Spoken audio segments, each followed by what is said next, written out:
তো হ্যালো বন্ধুরা, কেমন আছো? আশা করি ভালো আছো। আমরা খুব ভালো আছি। মামটুকে অফিসিয়ালে তোমাদের সবাইকে স্বাগত। তো আমার একটা ড্রেস অর্ডার দেওয়া ছিল, তো সেটা আজকেই পার্সেল এসছে। বাট আনফর্চুনেটলি আমি খুব হ্যাপি, কারণ আজকেই পার্সেলটা এসছে, কারণ আজকেই আমার প্যাকিং চলছে। আমি ভেবেছিলাম এই ড্রেসটা হয়তো নিয়ে যেতেই পারবো না। তো এই ড্রেসটা যেহেতু আজকে চলে এসছে, তোমরা কিন্তু নেক্সট কোনো একটা পার্টে কিন্তু আমাকে এই ড্রেসটা পুরো দেখবেই খুব শিগগিরই। তো যাই হোক, ড্রেসটাকে খুলে নিই। বাট যেরকম আমার এই ড্রেসটা ছিল আগে, সেই ড্রেসটার মতন কোয়ালিটি না। বাট একটু গরম হবে কাপড়টা, কারণ কোয়ালিটিটা খুব একটা ভালো আসেনি, যেটা সত্যি কথা।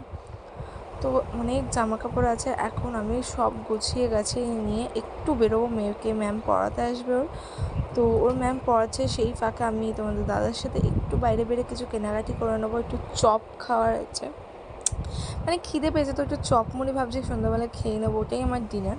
তো দেখতেই পাচ্ছ চপ নিয়ে এসেছি। ঘড়ি লাগা থেকে হাতটা পুরো কেটেই গেল। দেখতে পাচ্ছ কত রক্ত বেরোচ্ছে। কতটা কেটে ফেলেছো? কিচ্ছু হয়নি মাম্মাই, দাঁড়া মুছতে দিবি তো জায়গাটা। কিচ্ছু হয়নি বাচ্চা। এরম ভাবে ছেলেটা ওর বাবাকে ফোন করছে, বলছে মা একটু ফোনটা দাও না। আনিকারে কি দেবো মধ্যে দেবো না। আনিকা দিলাম, জ্বলে মরে যাবো, জ্বলে মরে যাবো, জ্বলে মরে যাবো। ব্যথাটা কমবে তোর। কোথায় এর মধ্যে আনিকা? ওই যে আনিকা, ওই যে আনিকা।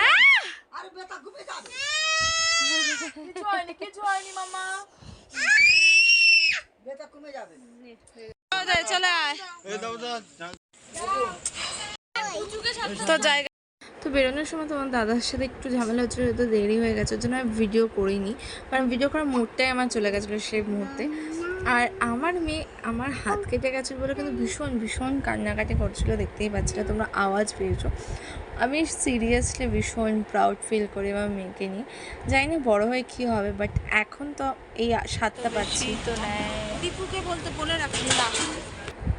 আর তোমাদের দাদা কিছু খেয়ে আসিনি, তাই এখানে রুটি আর তরকা নিয়ে নিয়েছি।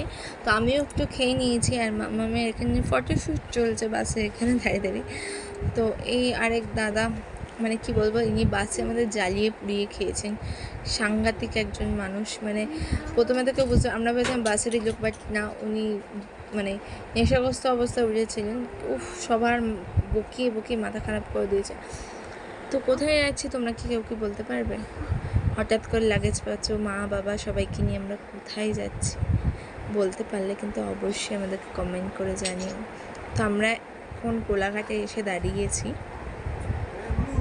তো পরপর কিন্তু রোজ যে কটা ভিডিও ছাড়বো সব কটা কিন্তু প্লিজ দেখো তোমরা, কারণ ভীষণ ভীষণ কিন্তু ইন্টারেস্টিং আসতে চলেছে। আর এই হচ্ছে মাম্মাম ঘুমোচ্ছে আমার কোলে।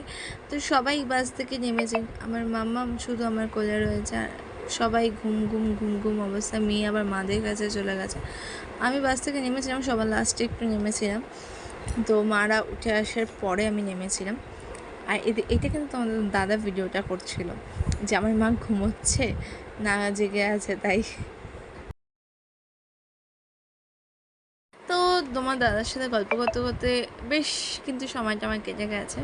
তো প্রায় ভোর হয়ে এসছে, এখনও অবধি চোখের পাতাটা একটুকু বন্ধ হয়নি, কারণ আমার কোথাও বেরোলে হয় না, যদিও বা একটু ঘুম ঘুম পাচ্ছে তবু। তো আর একটু পেরোলেই আমাদের গন্তব্যস্থল চলে আসবে। তো ভীষণ ভীষণ এক্সাইটেড, অনেক দিন পর যেহেতু ঘুরতে যাচ্ছে, প্রায় 1 বছর পর, ভীষণ ভালো লাগছে। আর এই সকালবেলা এই পরিবেশটা কিন্তু গ্রাম্য পরিবেশটা আমার দেখতে ভীষণ ভালো লাগে। আর যদি এই হাওয়াটা খেতে পারতাম আরও ভালো লাগতো, যেহেতু আমাদের এসি বাস ছিল। আমরা যখনই যাই বাসে ট্রাভেল করি, এসি বাসটাই কমফোর্টেবল মনে হয় আমার কাছে, নাহলে ট্রাভেল করাটা খুব জার্নির মনে হয়। আর এই এসি বাসে ট্রাভেল করলে অতটা জার্নি মনে হয় না, আর আমরা যে বাসে জার্নি করি সেটা তো খুব একটা মনে হয়ই না। আর এই দেখতেই পাচ্ছ সকাল সকাল কত দোকানপাট খুলে গেছে, আর আমাদের চোখে ঘুমই ভাঙে না বাড়িতে থাকলে। আমার তো এই তোমাদেরকে এই চারিদিকে পরিবেশটা শুধু দেখানো এই কারণেই যে তোমাদের কার কার ভালো লাগে এত সুন্দর পরিবেশ দেখতে। আমার তো ভীষণ ভালো লাগে। আর এদিকে মারাও উঠে গেছে, মা তো ঘুমায়ও নি ঠিকঠাক করে, একটু মাঝে মাঝে চোখ বন্ধ করছে। আর এদিকে আমার প্রতিদেবতাও কিন্তু ঘুমাচ্ছে না, আমিও একটু 15 মিনিটের মতন চোখটা বন্ধ করেছিলাম। তো তোমাদের দাদার কাঁধে মাথাটা দিয়ে জাস্ট আর একটু অপেক্ষা, কিন্তু জাস্ট তারপরেই শান্তির একটা ফিল, মানে দুদিনের ছুটি মানে এই যে কী শান্তি বলে বোঝানো যাবে না। তো বুঝতেই পারছো কোথায় চলে এসেছি, এটা দেখলেই আমাদের সবার মনটা খুব খুশি হয়ে যায়। তো বছরে আমাদের একবার এখানে আসতেই হবে। তো যাই হোক, ভিডিওটা শেষ করছি, ভালো লাগলে লাইক শেয়ার কমেন্ট করো। Next part